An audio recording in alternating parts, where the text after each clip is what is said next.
What's going down, APUSH? Today we're going to take a look at period 3 from 1754 to 1800. We're going to knock this out real quick. It's going to be a real surface kind of overview. Make sure you study, but this will kind of get you on the right track.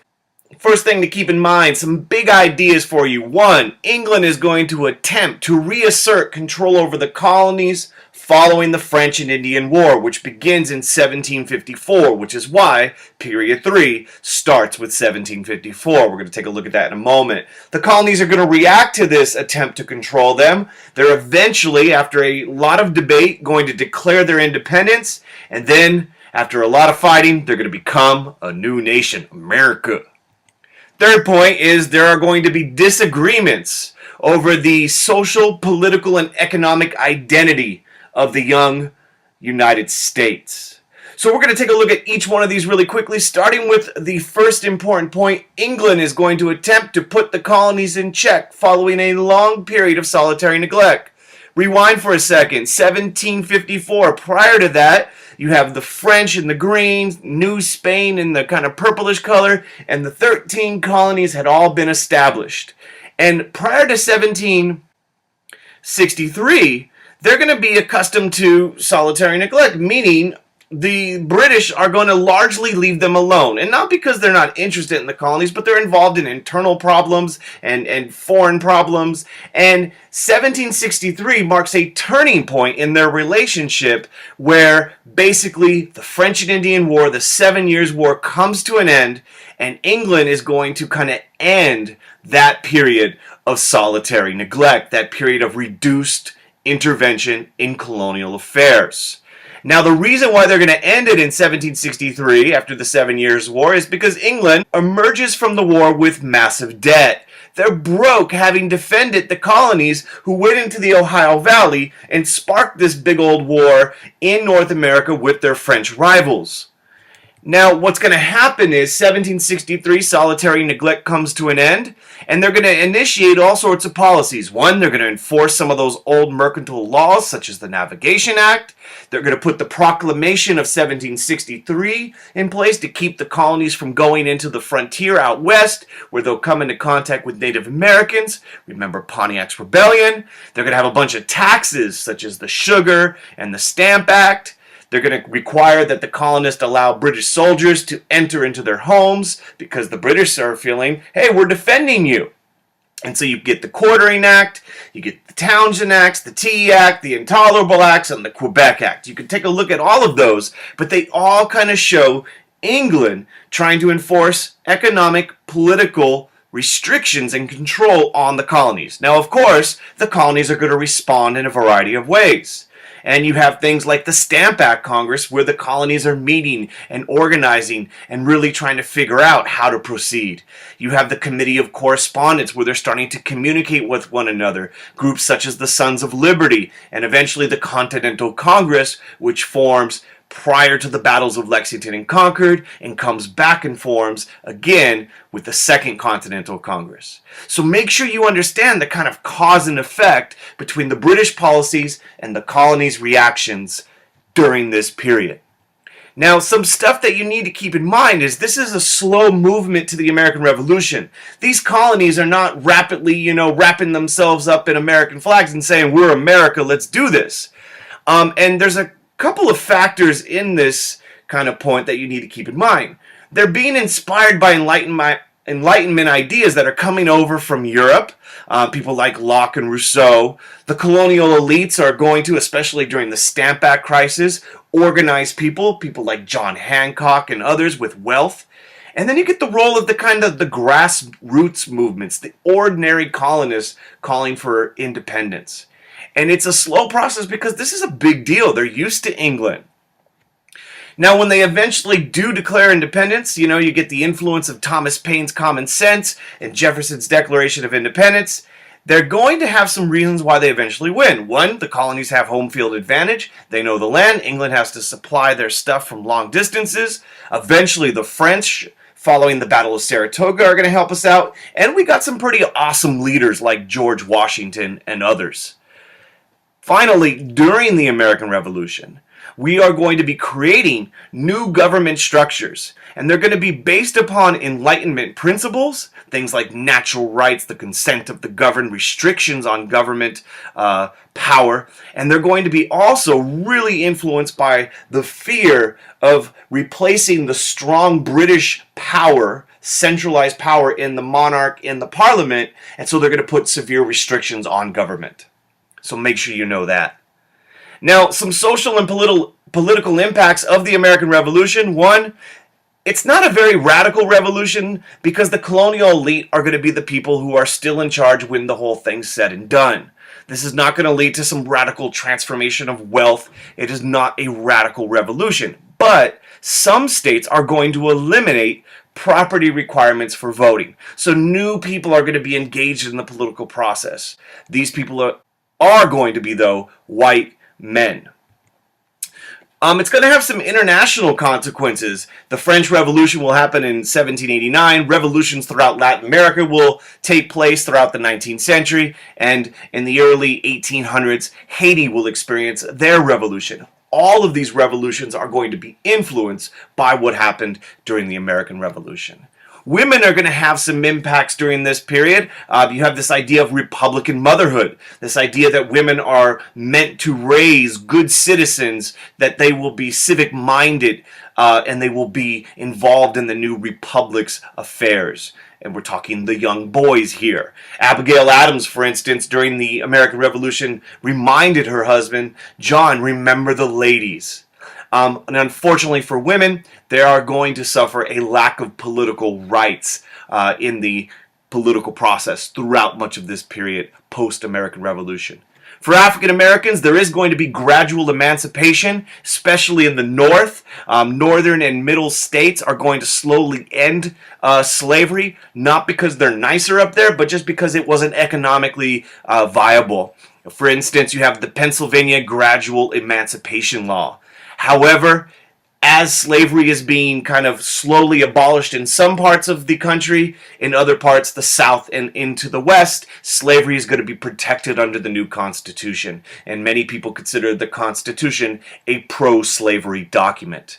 And then finally, for Native Americans, life is going to get rough because under the Treaty of Paris in 1783, there are no protections from them. No one consults them. We'll look at what happens with Native people in a moment. Some other things to keep in mind as the nation is fighting the American Revolution and eventually winning it, they're going to create new government structures. And I've kind of mentioned this, but the Enlightenment plays a huge role. People like Locke and this idea of the consent of the governed, natural inalienable rights, Rousseau. Jefferson's going to be influenced by these ideas, and of course the profound impact of Thomas Paine's Common Sense in January of 1776. It's going to have a huge impact on the minds of the colonial people. Key thing that happens is you're going to have the creation of a weak national government. This is under the Articles of Confederation. Make sure you know the challenges and successes of the Articles. There are more challenges than there are successes. And finally, the Articles of Confederation will eventually be replaced by the Constitution. And it's important that you know the compromises that were needed to create and eventually ratify the Constitution. Speaking of those, there were some constitutional issues. Most of them dealt with representation. At first, you had the Virginia plan, which was the large state plan. The more people you have, the more reps you would get. And obviously, Virginia, the most populated state, loved that plan. There was also the New Jersey plan, or also known as the small states plan. Basically, everyone would have equal representation, which is what the Articles of Confederation had. And eventually, after a lot of debate, the Great Compromise was agreed upon, also called the Connecticut Compromise, where we have a bicameral legislature, the House of Reps, based upon population. The Senate, everyone gets equal reps, which is 2. The 3/5 compromise is important. Make sure you know about that. And it deals with Southerners wanting their slaves to be counted for representation purposes. So for every 5 slaves, 3 would be counted in terms of representation. And this gives Southerners a huge amount of power as a result. So the 3/5 compromise is important. And know that the Constitution was created with severe limits on federal power. You had separation in powers. You know, the legislative, the executive, and the judicial, they have different powers. There's checks and balances. It's a federalist system. You have a federal government and a state government sharing power, so you have federalism, and it's all based upon this idea of republicanism, representative government. So those are some of the constitutional issues you should be aware of. And keep in mind, the Articles of Confederation had this as their framework for government. It was a very weak federal government, and then in 1789, the Constitution comes along, and it does expand dramatically. Even though there are restrictions on the power of the federal government, even under the Constitution, it expands that power of the federal government a great deal. Adds a president, 2 House legislators, the power to tax and regulate trade. It gives a court. You only need 3/4 to make an amendment. And so these are some of the changes. Key thing, how or why was the Constitution ratified? Not everyone agreed with it. When they were all done at the Constitutional Convention, you had the Federalists who were saying, yep, let's do this. You had the Federalist Papers, a series of essays that talked about the Constitution and why it was needed, why it should be ratified. But on the other side, you had the anti-federalists, and these were people who felt that this new government was too powerful and should not be ratified. And of course, there was a big debate, but eventually the anti-federalists agree, will ratify if you promise to include a Bill of Rights, and that does get added to the Constitution. Some other things to keep in mind. Shays' Rebellion is always an important thing. Shays' Rebellion happens during the Articles of Confederation. The government under the Articles is too weak to really put it down. It has to be put down by a private militia. To contrast that with Whiskey Rebellion, in which, under the Articles of Confederation, the rebellion over taxes in western Pennsylvania is crushed by a very powerful federal government under the Constitution. So it's always good to know the kind of differences and similarities between these two rebellions in the backcountry of Massachusetts and Pennsylvania. Important point, disagreements are going to develop over the new nation's political, economic, and social identity. People are not going to agree what this young nation should look like.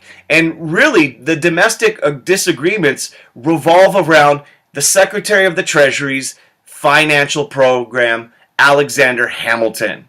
And you have the assumption plan where the federal government is going to be taking the state debt, the excise taxes, the high tariffs, and the big one, the bank. The bank is going to create all sorts of issues. And constitutionally, there is disagreements about whether or not the government can do it or not. Hamilton is doing these programs because he favors a strong central government. He is a federalist. He favors developing the nation's economy, and particularly manufacturing, and they believe in a loose interpretation of the Constitution. On the other side is Jefferson and his homeboys, the Democratic Republicans, who are going to reject Hamilton's plan. They're going to accept some things after compromise, but they favor a weak central government. They are going to favor agriculture, and they believe in a strict interpretation of the Constitution, meaning only if it's in there can the government do it. So these disagreements reveal the growth of political parties.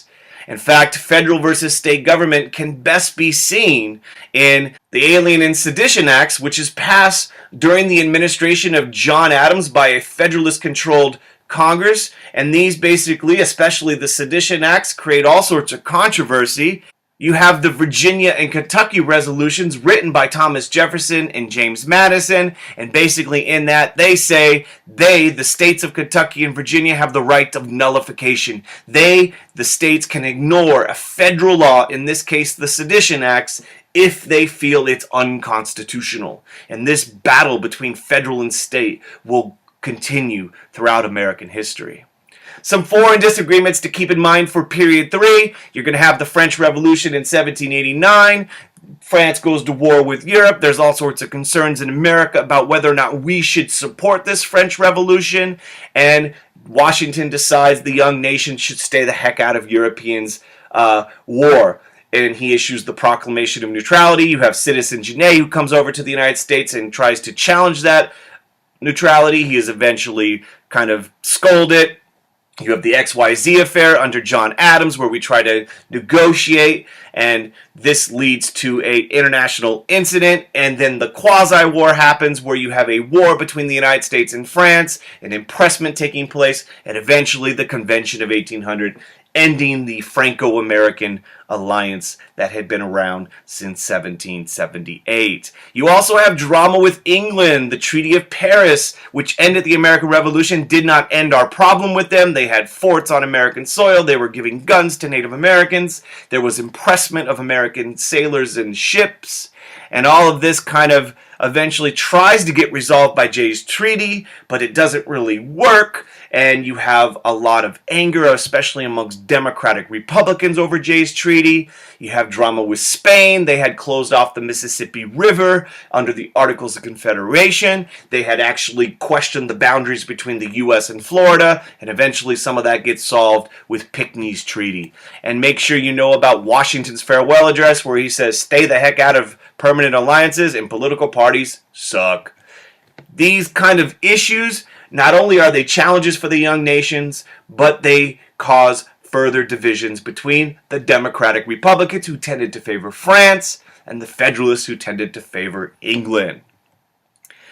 Of course, this period 3 ends with 1800, which is a significant year in American history because it is the election of 1800. The Democratic Republican Party wins. Thomas Jefferson becomes president, and it is significant and sometimes referred to as the Revolution of 1800 because it is the first peaceful transfer of power between political parties. Now, something we left off, but really important. Throughout all this stuff, something that was not peaceful, unfortunately, is Native Americans are going to play a key role, and they are going to respond to European and American settlements in a variety of ways. For instance, during the French and Indian War, largely the native people are going to join the French and largely be on the side of the French. The English and the colonies are going to try, under the Albany Plan, to get the Iroquois to support them. Ultimately, they will, but the French are going to be defeated, causing all sorts of problems. In fact, following the French defeat, they've lost an important ally in North America. You have Pontiac's Rebellion, where Pontiac and other natives start rebelling, trying to keep out settlers from their land, which leads to the British passing the Proclamation of 1763. During the American Revolution, many native people sided with the British, once again hoping to keep the colonists out of their land.